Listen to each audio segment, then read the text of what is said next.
Nakawagayway na ang mga bandila ng Pilipinas sa Barangay Avenue, particular sa harap na bahagi ng Kidapawan City Hall bilang paghahanda sa komemorasyon ng ika-127th na kasarinlan ng bansa ngayong June 12, 2025.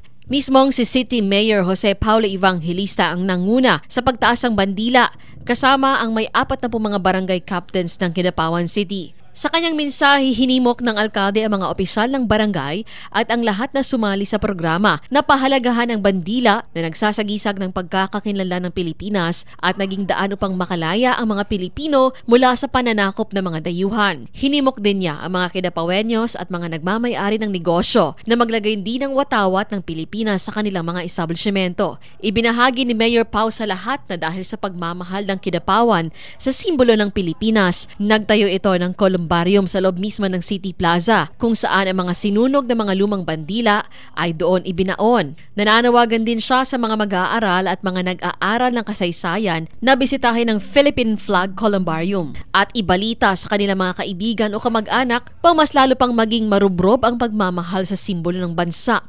Bukas din ng city government sa mga local government unit na mag-benchmarking upang tularan ang pagtatayo din ng Columbarium sa kanilang mga municipal plaza.